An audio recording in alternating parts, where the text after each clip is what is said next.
अच्छा, इसका Newton second law का एक और इम्प्लीकेशन देखते हैं, है ना, इम्पल्स के फॉर्म में। तो न्यूटन सेकंड लॉ क्या था? फोर्स एक्सटर्नल जो है वो मास इनटू एक्सेलरेशन के बराबर था, और इसको अपन ने क्या लिखा था? v2 minus v1 upon delta T, ठीक है। और इसको अपन ने लिखा था p2 minus p1 by delta T, और यदि डेल्टा टी बहुत छोटा है तो इसको अपन ने डिफरेंशियल फॉर्म में लिखा था dp बाय dt, ठीक है। तो एक इम्प्लीकेशन तो अपन ने देखा, यदि f एक्सटर्नल यदि 0 है तो इसका इम्प्लीकेशन था कि भाई p2 जो है वो p1 के बराबर होगा। इसका मतलब है ना, डेल्टा p जो है वो 0 है, ठीक है। तो ये कंजर्वेशन ऑफ मोमेंटम का लॉ जो है वो अपन ने देखा, ठीक है, law of conservation of momentum. अच्छा, अब है कि यदि फोर्स एक्सटर्नल यदि 0 नहीं है ना, यदि 0 नहीं है, उसका एक इम्प्लीकेशन तो हमने ये देखा कि भाई एक्सेलरेशन, बॉडी एक्सेलरेट करती, और फिर बॉडी किस तरह से एक्सेलरेट करती है, फोर्स का डायरेक्शन किस तरह से रहता है ना, उस पर अपन ने न्यूमेरिकल्स वगैरह किए। वो एक तरीका हुआ एनालाइज करने का, है ना, जिन जिन बॉडीज पे फोर्स लग रहा है उनके मोशन को एनालाइज करने का एक तरीका वो हुआ। दूसरा तरीका ये है जो अभी अपन करेंगे, ठीक है। तो इसमें क्या है कि जैसे फोर्स एक्सटर्नल को हम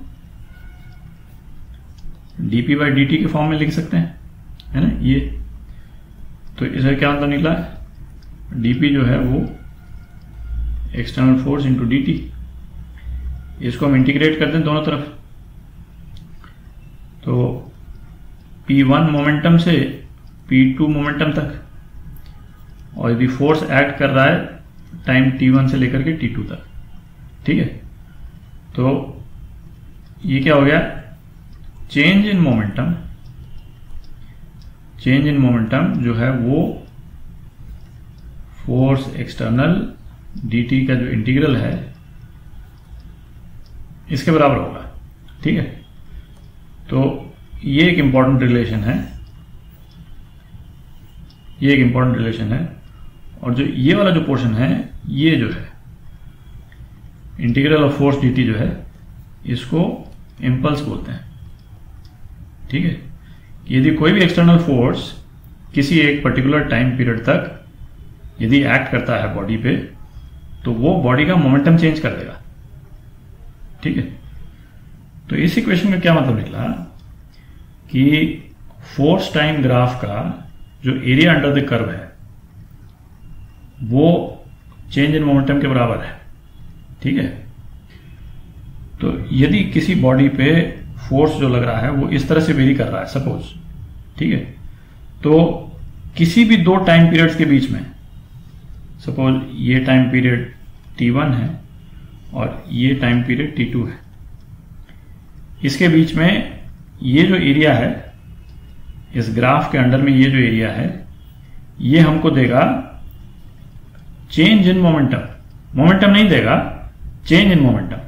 तो इस वाले पॉइंट पे ये यदि पॉइंट 1 है और ये यदि पॉइंट 2 है, तो यदि पॉइंट 1 पे बॉडी का मोमेंटम p1 है तो पॉइंट 2 पे बॉडी का मोमेंटम p1 प्लस ये f dt, ठीक है, f dt ये हो जाएगा।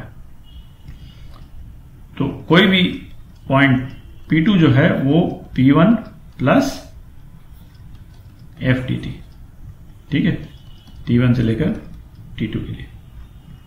अच्छा, ये एरिया अंडर द कर्व तो हमारे लिए फैमिलियर है, हम दो केसेस में पहले यूज कर चुके हैं इसको, कि एक तो जो था आपका डिस्प्लेसमेंट ds जो है वो v dt के बराबर होता था, और area under velocity time curve जो है वो डिस्प्लेसमेंट के बराबर होता था, ठीक है।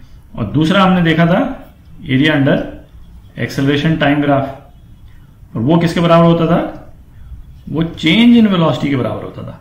वेलोसिटी के बराबर नहीं होता था, चेंज इन वेलोसिटी के बराबर होता था, ठीक है। तो यहां पे जो एफ डी टी है, area under force time graph वो चेंज इन मोमेंटम के बराबर है, ठीक है, डेल्टा पी के बराबर। अच्छा, तो इसमें जैसे भाई ये क्वेश्चन उठ सकता है कि भाई जब हमको हमारे पास में ये इक्वेशन थी, force is equal to mass into acceleration, तो फोर्स लगता था भाई हमको यदि बॉडी का मोशन ही तो एनालाइज करना है, तो फोर्स से जो है हम एक्सेलरेशन निकाल लें और एक्सेलरेशन मालूम चल जाएगा, तो भाई बॉडी का मोशन किस तरह से बॉडी मूव कर रही है वो तो मालूम चल ही जाएगा। तो ये इम्पल्स का एक नया नोशन इंट्रोड्यूस करके इससे क्या फायदा? तो इसका फायदा एक्चुअली ये है कि नॉर्मली जैसे बॉडीज पे जो फोर्स लगता है ना, जैसे कार का इंजन का फोर्स है ना, कार के इंजन का फोर्स है, या कोई रॉकेट ऊपर जा रहा है उसका फोर्स है, थ्रस्ट है बेसिकली, तो कांस्टेंट फोर्स नहीं रहता है, फोर्स है ना वेरी करता है, कोई एक पर्टिकुलर कर्व होगा उस तरह से वेरी करेगा। तो area under the force time graph निकाल करके बेसिकली हम उसके मोमेंटम में चेंज हम निकाल सकते हैं, ठीक है, क्योंकि जैसे इस टाइप का यदि कांस्टेंट फोर्स हो तब तो ठीक है, हम समझ में आता भाई एक्सेलरेशन निकालें और बॉडी का हम जो भी है ना मोशन हम निकाल सकते हैं। बट यदि फोर्स इस तरह से वेरी कर रहा है तो ये टाइम पे एक्सेलरेशन निकाल करके उसको फिर एनालाइज करना वो प्रॉब्लमेटिक है काफी ज्यादा। तो इसलिए जो है वो एक ये वाला फॉर्मुलेशन ज्यादा कन्वीनियंट रहता है, ठीक है। तो अब एरिया अंडर द कर्व का एक कॉन्क्रीट एग्जांपल लेते हैं, है ना, उससे और क्लियर हो जाएगा कि कैसे यूज होता है। तो एक सिंपल सा एग्जांपल लेते हैं, जैसे ये कोई बॉडी है ना, बॉडी का मास m है, सपोज 2 kg, और वो 4 मीटर पर सेकेंड के स्पीड से है ना पॉजिटिव एक्स डायरेक्शन में जा रही है, ठीक है। अच्छा, इस बॉडी पे यदि ये फोर्स लग रहा है, फोर्स ऐसे लग रहा है जो टाइम के साथ वेरी कर रहा है, ठीक है। तो बॉडी का मोमेंटम पूछा है ना, आप है ना find the momentum of body at t is equal to 2 second and t is equal to 4 second, ठीक है।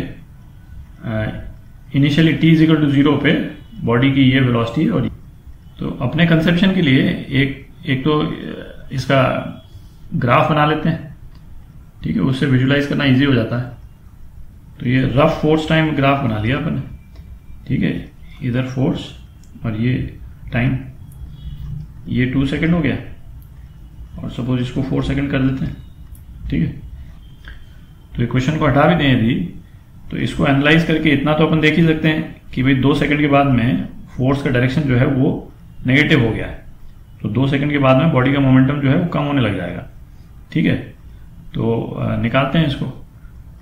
हमारा P2 माइनस P1 जो है वो क्या था, F dt, ठीक है। तो P2 जो है वो P1 प्लस F dt, ठीक है। और तो पहले तो जनरल इंटीग्रल निकाल लेते हैं, P1 प्लस F dt है 4 minus T square dt integral, तो P1 plus 4t minus T cube by 3, ठीक है। अब इसको हमको दो निकालने हैं, एक तो 0 to 2 पे निकाल लेते हैं। अच्छा, P1 क्या है, P1 जो है 4 into 2 8 kg मीटर पर सेकेंड, ठीक है। तो P1 8 है, तो P2 at t is equal to 2 कितना हो गया, 8 प्लस 8 माइनस 8 बाय 3, ठीक है। तो ये कितना हो गया, 40/3 kg मीटर पर सेकेंड, ठीक है। और इसी टाइप से फिर आप P2 4 निकालें, है कि नहीं, at t is equal to 4। तो P1 तो वही रहा 8 का 8, और ये हो गया अब 0 to 4 पे निकाल रहे हैं अपन, ठीक है। 0 to 4 ये वाला ब्रैकेट 0 to 4, तो 16 माइनस 64/3, ठीक है।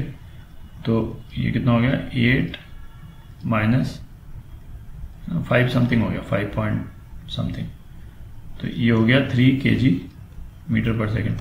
मतलब मोमेंटम जो है वो 4 सेकंड तक आते आते कम हो गया, क्योंकि फोर्स का डायरेक्शन उल्टा हो गया। ठीक है, तो इस तरह से जो है वो हम एनालाइज कर सकते हैं। ग्राफ कुछ भी हो सकता है। तो अच्छा, ग्राफ का ये चीज़ जरूर ध्यान रखें कि फोर्स जो है वो एक्सिस के ऊपर है या नीचे है, पॉजिटिव डायरेक्शन में है या नेगेटिव डायरेक्शन में है, उससे फर्क पड़ जाता है। ठीक है, ये जो 0 to 2 में जो अपन ने एरिया निकाला वो तो सिंपल ही था, ये एरिया निकला था। अच्छा, 0 to 4 का जो एरिया जो अपन ने निकाला वो इन दोनों एरियाज का एडिशन निकला है। ठीक है, यदि ये पार्ट 1 था और ये पार्ट 2 था, ठीक है, तो पार्ट 1 प्लस पार्ट 2 वो निकला है, और पार्ट 2 एक्चुअली नेगेटिव है। ठीक है, इसीलिए नेट नेगेटिव आया है ना। ये एरिया जो है पार्ट 2 का, इसका मैग्नीट्यूड जो है वो पार्ट 1 के मैग्नीट्यूड से ज्यादा है, और इसका डायरेक्शन जो है वो नेगेटिव है। ठीक है ना, ये -5 करीब आता है ना, ये -5 आता है। तो इसका ध्यान रखें, है ना। ये सीधा अलजेब्रिक सम नहीं है, हालांकि इंटीग्रेशन से सीधा वही चीज आएगी। ठीक है।